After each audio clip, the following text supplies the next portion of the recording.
She repeated the same question over and over until Karoline finally had enough. What happened next left the entire room in stunned silence. The briefing room was packed, the air thick with anticipation. A row of cameras lined the back wall, their lenses fixed on the podium where Karoline Leavitt stood, poised and composed. She was no stranger to tough crowds, but today felt different. There was an unspoken tension humming beneath the surface, a quiet pressure that clung to the space. Adjusting the microphone, she addressed the room. "Good afternoon, everyone. Let's get started." Immediately, hands shot up across the room, journalists eager to grab the first headline, hungry to make their questions count. Karoline nodded toward a familiar face, a reporter from a major network. The first question was about the administration's latest stance on tax cuts. She responded with practiced ease, delivering the kind of polished answer that came with years of experience. Then came another, this time a follow-up on education reform. Without hesitation, she tackled it, maintaining control of the room, shaping the message, just as she had done countless times before. This was the game, and she knew how to play it. But then, it happened. A voice cut through the air, sharper than the rest. "Ms. Leavitt, let's talk about the real issue here." It was her. The liberal reporter Karoline knew all too well, relentless, sharp, always pushing the conversation toward controversy. She sat near the front, leaning forward with a smirk, her pen tapping rhythmically against her notepad. Karoline remained composed. "Go ahead." The reporter didn't waste a second. "Do you think the administration's policies are intentionally designed to suppress certain communities? Because the data suggests..." Karoline raised a hand, cutting her off before she could finish. "I've answered that question before. The administration is focused on policies that benefit all Americans, regardless of background. If you'd like to discuss the specifics of today's topic, I'm happy to continue." A murmur spread through the room, a low ripple of curiosity and tension, but the reporter wasn't finished. She leaned in further. "You didn't actually answer the question, though. Can you directly address whether..." "I did answer," Karoline interrupted, her tone firm yet controlled. She cast a quick glance at the other journalists, signaling that she was ready to move on. For a moment, the room seemed to settle, a brief pause as if everything might return to normal. But then, "I just don't see why you're avoiding it," the reporter pressed, her voice slicing through the room. "It's a simple yes or no. Are these policies suppressing marginalized groups?" The temperature in the room shifted. Other reporters exchanged glances, some intrigued, others visibly uncomfortable. No one liked when a press conference turned into a showdown, but that was exactly what was unfolding. Karoline exhaled slowly. "I'm not avoiding anything. I'm staying on topic. If you have a question related to today's discussion, I'll gladly answer. If not, I'll be moving on." But the reporter wasn't letting up. She leaned in even closer to the microphone. "So that's a no comment?" The energy in the room tightened, the weight of the moment settling on every shoulder. This wasn't just a press conference anymore. It was becoming a spectacle. A hush fell over the room. No one spoke, but the silence wasn't empty. It was charged, heavy, the kind that wasn't passive but waiting, like an elastic band stretched to its limit, just before the inevitable snap.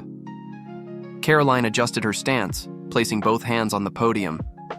"I've answered your question. I'm moving on." She pointed toward another journalist in the back, signaling for the next question. But before they could utter a word, the same voice cut through once more.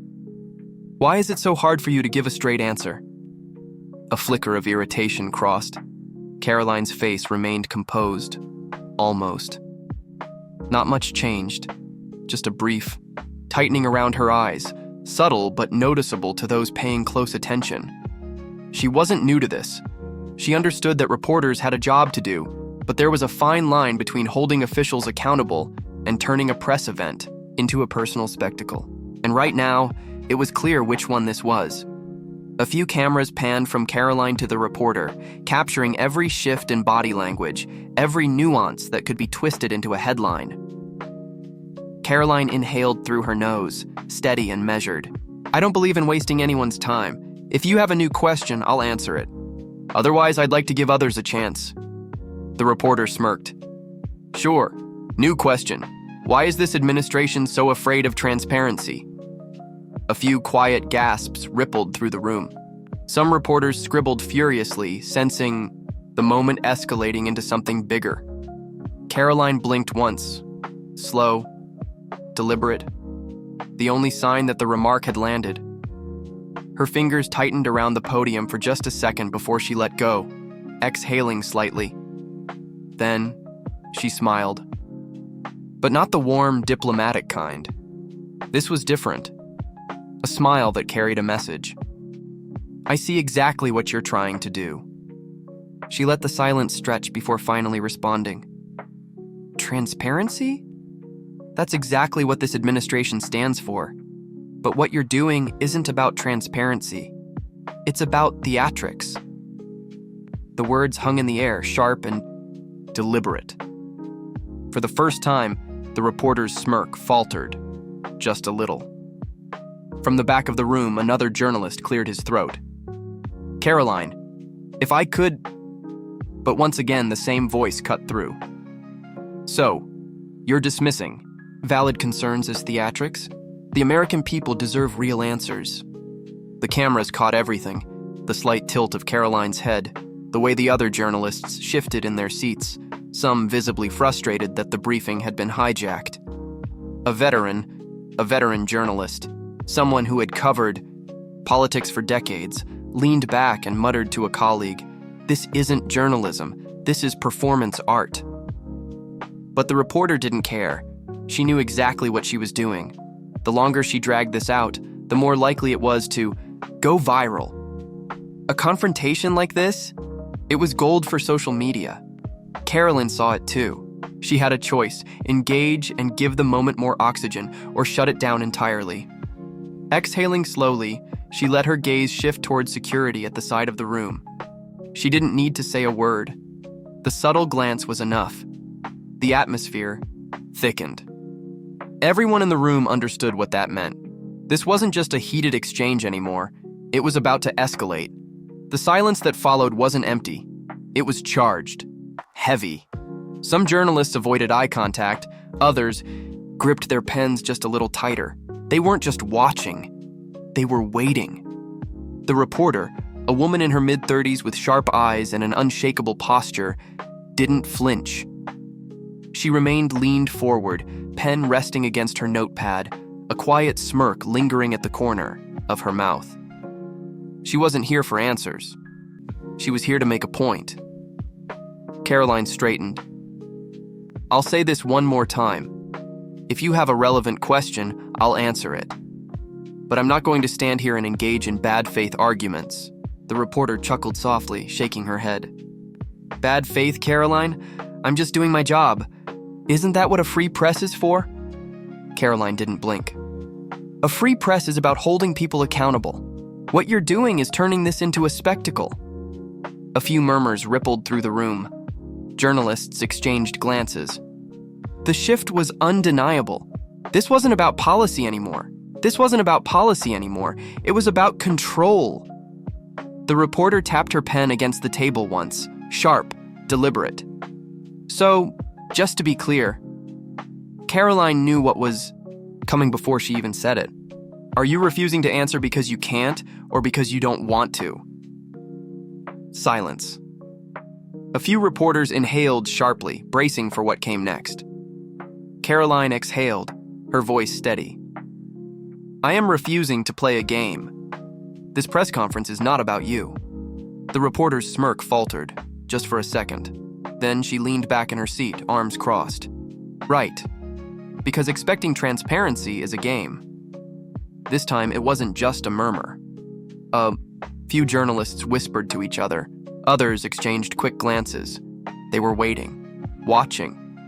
Karoline had dealt with difficult reporters before, but this was different. This wasn't a press conference. It was a power struggle. She adjusted the microphone slightly, then took a step back from the podium. I think we're done here. A shockwave went through the room. The reporter's eyebrows lifted. "Excuse me?" Karoline didn't flinch. "You've made it clear you're not interested in an actual discussion. You're looking for a headline. If you'd like to stay and listen to the rest of the press conference, you're welcome to. But I won't be answering any more of your questions." A quiet laugh. The reporter shook her head. "So, silencing the press? Got it." Karoline's jaw tightened. She knew that was coming. She knew exactly how this would be spun the second the cameras stopped rolling. But she also knew there was no winning with someone like this. Her gaze flicked towards security. A subtle, wordless signal. And just like that, everything changed. People shifted in their seats. The energy in the room snapped, from tense anticipation to full-blown confrontation. This was no longer just an argument. It was something bigger. A ripple of unease passed through the press corps. Journalists weren't just watching now. They were recording everything, every breath, every movement, every unspoken moment of escalation.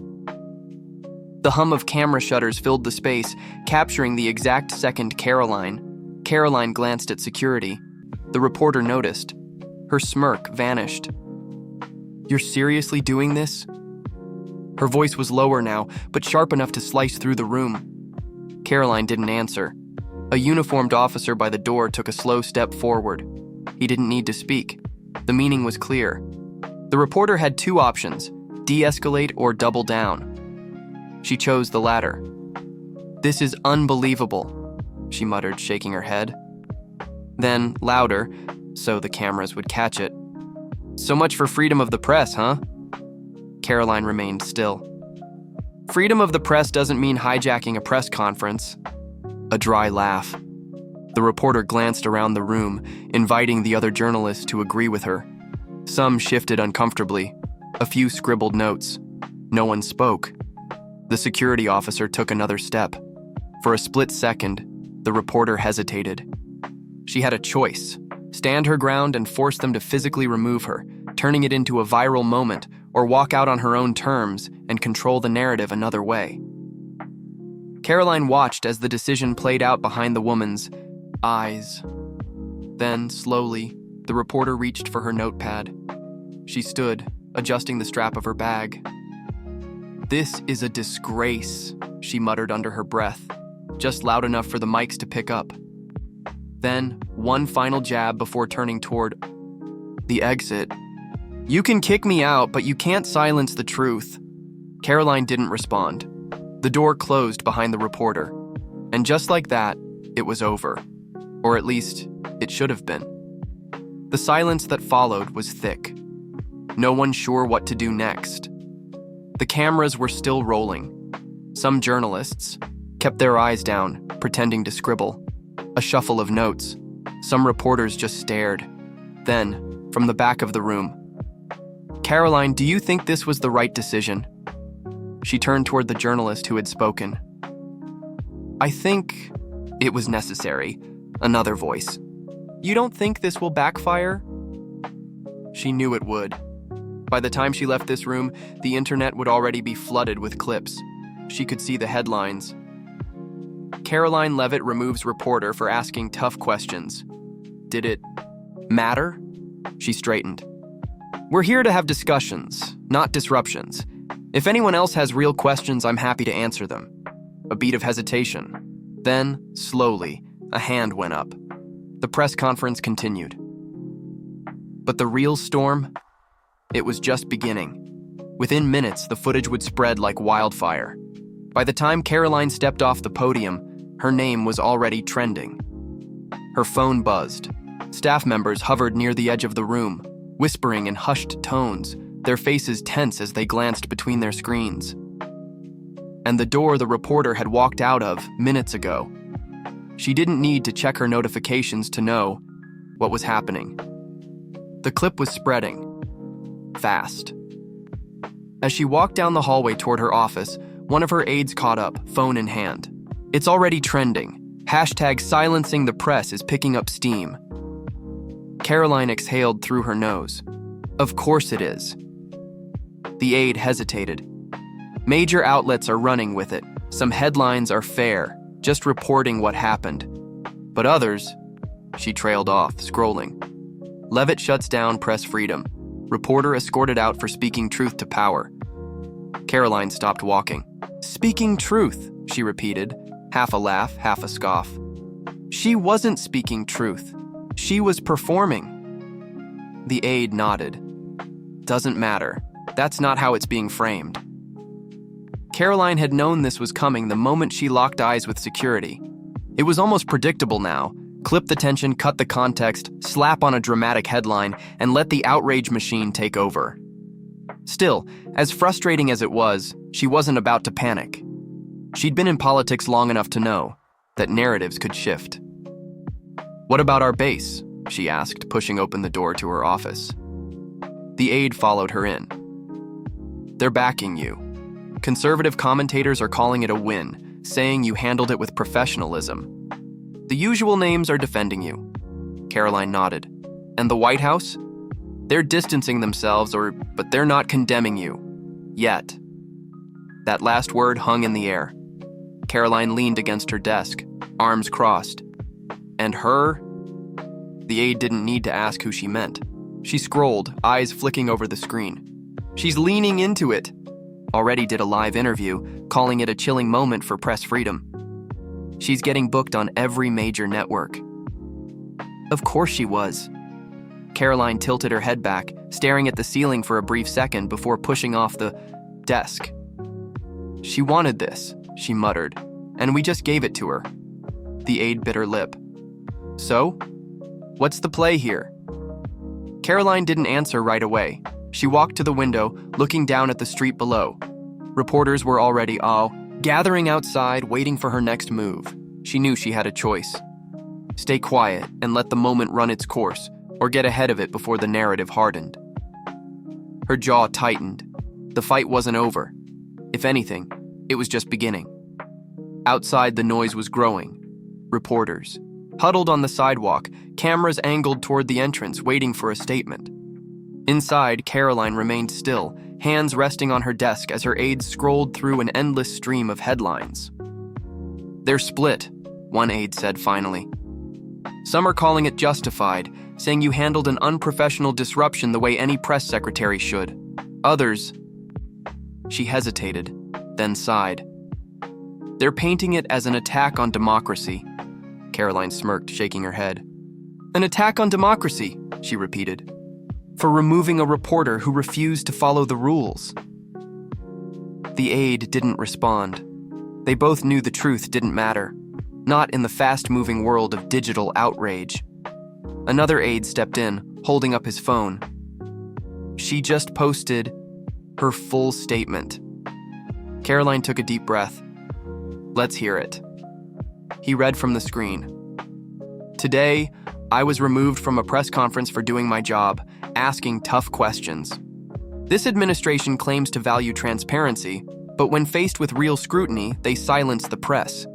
This should alarm every American who believes in accountability and free speech." Karoline let out a short laugh. "And let me guess, no mention of how she disrupted the entire event?" The aide shook his head. "Nope, just playing the victim." Of course. It was also predictable. The selective editing, the carefully framed posts, the dramatic claims of suppression. Karoline had seen this game played before, and now she had a choice.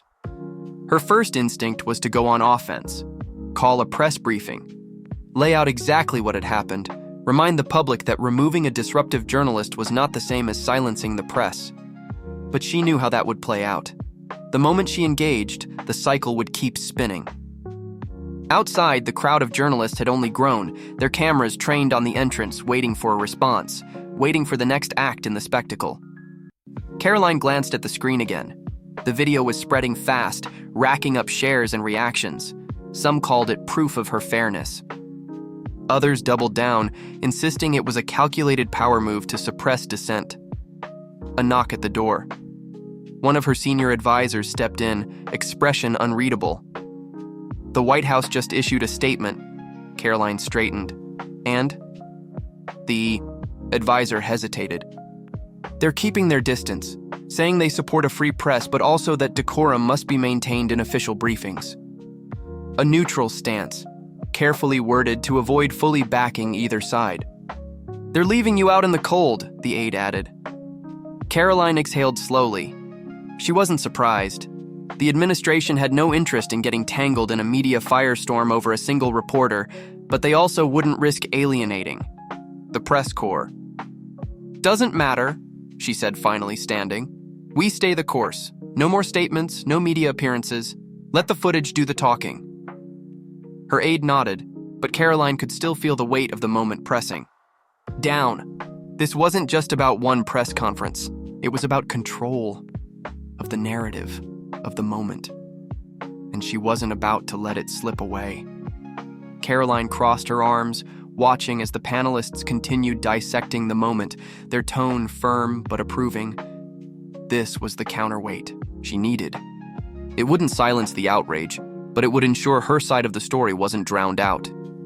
Her aide turned to her. This is breaking through. People are starting to push back on her narrative. Karoline gave a small nod, but she wasn't ready to celebrate. The battle wasn't won just because one network sided with her. The real fight wasn't about convincing everyone, it was about controlling the momentum. She turned away from the screen, deep in thought. The reporter had played her part flawlessly, casting herself as the brave truth seeker facing down oppression. It was a playbook as old as politics itself, and Karoline knew exactly how to counter it. We need to move to the next phase, she said. Start reaching out to columnists, podcasters, independent voices. Not just the ones already in our camp, the ones who pride themselves on calling out media manipulation. Get them the footage, walk them through exactly what happened. If they're serious about exposing bias, they won't be able to ignore this. Her aide nodded, already making notes. And what about you? Do you want to respond directly? Karoline considered it. She could hold another press briefing, go on the offensive, demand accountability from a media that claimed to value truth while indulging in theatrics. But she shook her head. No, not yet. We let the narrative shift naturally. If I speak now, it keeps the cycle going. We need this to settle before I make my next move. Her aide hesitated, then nodded. Outside, the cameras were still rolling. Inside, the strategy was taking shape. Karoline Leavitt wasn't just reacting anymore. She was setting the next trap. Karoline sat forward in her chair, watching closely. This was a shift. A small one, but a shift nonetheless. It wasn't just her usual allies defending her anymore. Now, even some in the mainstream media were starting to acknowledge what had really happened. Her aide, who had been quietly monitoring social media reactions, glanced up. That clip is picking up traction. People are starting to share it outside of the usual circles. Karoline exhaled slowly. This was the moment she had been waiting for, the point where the outrage machine began to sputter, where the carefully curated victim narrative started showing cracks. The second aide, still scrolling through reactions, looked up. But the reporter isn't backing down. She just posted a new statement doubling down, saying this is part of a larger war on the free press. Karoline smirked. Of course, she did. The reporter had staked everything on this controversy. She couldn't afford to let the narrative slip away. But Karoline knew the tide was turning. The more the reporter pushed, the more obvious her act became. She stood up, stretching, slightly before grabbing her phone. Let's give it another day. If the narrative keeps shifting in our favor, we won't even need to respond. We let her overplay her hand. Her aide hesitated. And if she doesn't?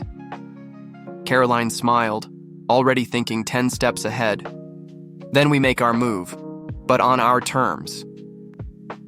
Outside, the cameras were still rolling. Inside, Karoline Leavitt was about to decide the next step in the game. Karoline exhaled slowly. Finally, someone had said it. But she knew the damage was already done. The headlines were written, the clips edited, and the people who wanted to believe she was suppressing free speech had already made up their minds. Those who supported her had moved on, waiting for the next political battle. A soft knock on the door. Her aide stepped inside. "You have an interview request from—" "No," Karoline cut in. The aide hesitated. "You don't even know who it's from." "I don't care," she said, standing. "I'm not fueling this any further. The facts are out. Let them do what they want with them." A pause, then a nod. "Understood." Karoline grabbed her phone, scrolling through the endless stream of notifications. The storm would pass, it always did. But this wasn't just about one press conference. It was about something bigger. The way media worked now. The way narratives were spun. The way truth was becoming secondary to outrage and clicks. She turned, back to her aide. "Release one last statement." "What should it say?"